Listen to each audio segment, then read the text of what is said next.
It's one thing I wanted to tell. I wanted to tell Floyd Mayweather. I put a call in for him last week. I had a chance to talk to his best friend. Oh, wow. And told him to tell Floyd, listen, read about all this stuff that you've gone through and the stuff that you're going through. You got to realize one thing. You have to understand the spirituality of everything that you're doing.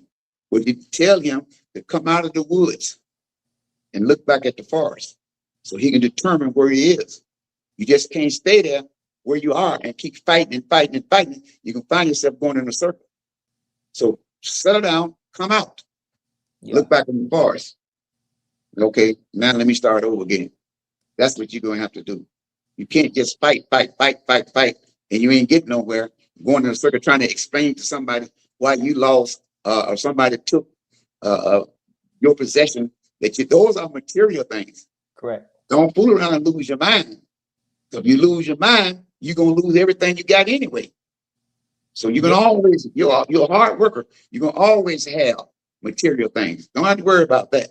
Might not have it as much as you once had it, but you're always going to be all right, Floyd. You're going to be all right. Just settle down a little bit. Yeah. And remember one thing, Floyd, you ain't got no friends. So everybody loves a winner. Those songs say, but when you lose alone. You got to understand that. So you got to step up. It's like you told me. It's like he told me when he was before he had his first pro fight. I'm gonna make it, Stacey. I got it. I'm gonna work hard. And I told him one day, Floyd, you're gonna win championships in 4 different weight classes. So I saw him about at a WBC convention. Remember when I told you that? He said, Stacey, you lied. What you mean I lied? He said, I won 6. I said, okay, all right, okay, I'll take that. But he's always been close to me, and I've been knowing his whole family. You know, we all had the same trainers back in Michigan. His father and I, and you know, his uncle and all that. I love his uncle, and he's passed on. He's a great trainer, great person. So it must be really intriguing to see all the stuff going on in the media with like supposedly like him losing money and things getting repossessed and having to sell off things. It looks like he's kind of going on the route of like a lot of these fighters from yesteryear that have lost their money. Listen, it's one thing Floyd is yet to do. Okay, Floyd has to find his God. He got to find his God. He got to become more spiritual. He find his God, and you're gonna realize all these material things that you had got, these watches and all that stuff. One day, it's not going to matter. Correct. It won't matter. So what you have to do is you pass it on down to your kids and your children and make sure that your family is taken care of and all that. Because one day, all that stuff ain't going to mean nothing to you. You'll get rid of all of that. If you get down, if you fall on your back and on your knees and can't walk, and you cripple and sit up in a wheelchair, you'll pray to God, God, I get rid of all of this if I could just walk again. That's right. So it ain't going to matter. Because you done been there, you done that. I can understand that if you hadn't did these things that you want to do, but you done everything that you want to do. And you're going to continue to do things. It may not be on that level, but just settle down a little bit. Come out the forest, look back at it. And say, I got to where I wanted to be. That's right. And you did it. And I know you worked hard for it. You worked extremely hard. So you're going to be all right. Floyd's going to be okay. Yeah, hopefully, man. Because I love Floyd as a fighter. I love Floyd, and it's not cool to see. I don't cheer on nobody's downfall. It's not cool to see like what's been happening to him and stuff. But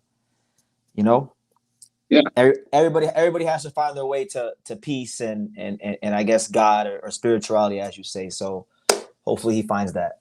You got to find your peace. And once he finds his peace, he'll be all right.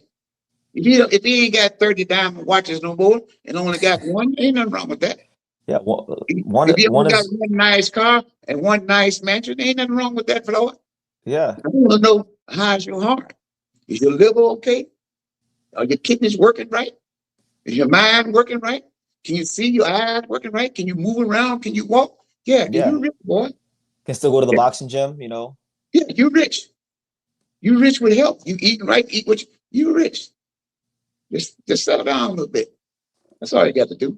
No, that's great. That's great perspective, Stacey. I think you're dropping some gems there, and hopefully he listens to that.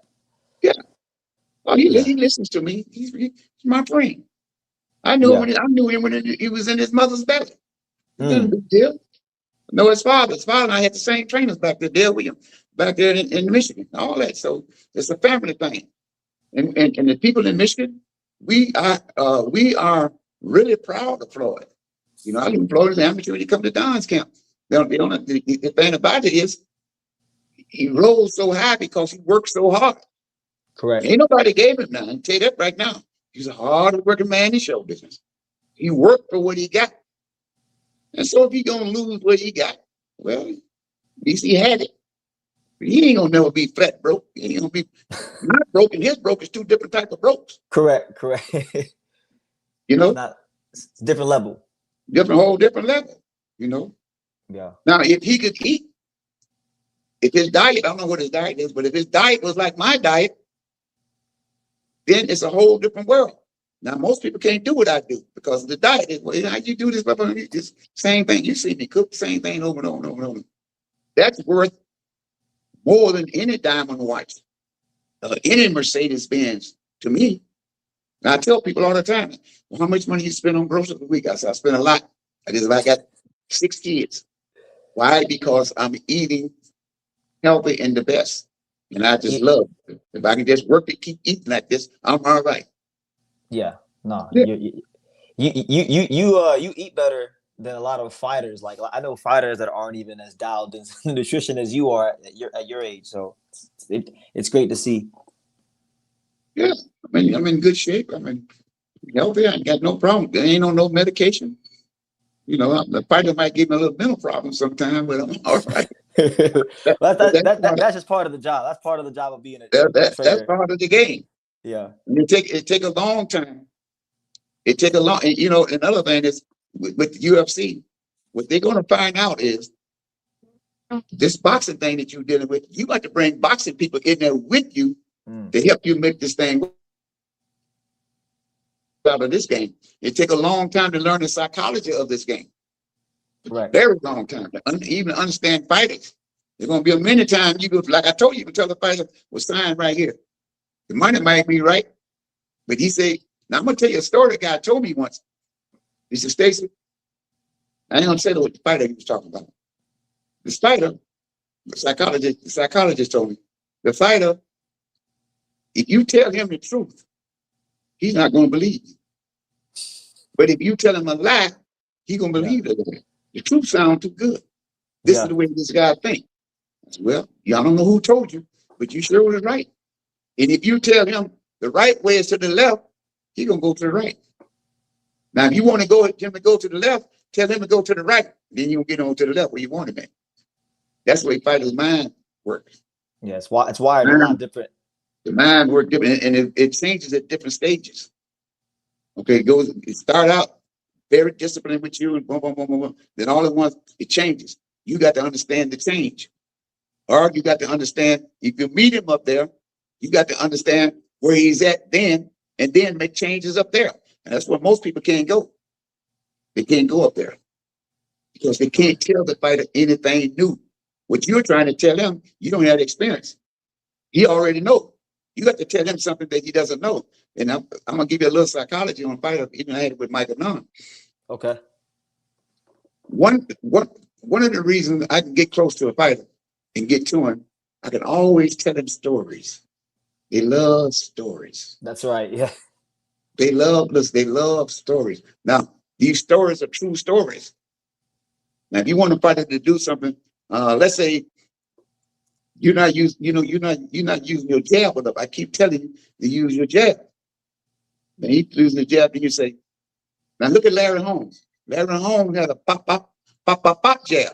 And Larry Holmes, they said he one of the greatest jabbers come through the area. Now I done told him a story. Now he's gonna pick his jab up. He'll pick his jab up. Why? Because it didn't come from Stacey Mckinley. It came from Larry Holmes. Larry Holmes, yep. In history. I'm tired of Stacey McKinley telling me what to do. So instead of me telling him what to do, I put it to Larry Holmes. This is what Larry Holmes say. So now he listens to Larry Holmes. He doesn't read no more because he's mad because I'm training him every day.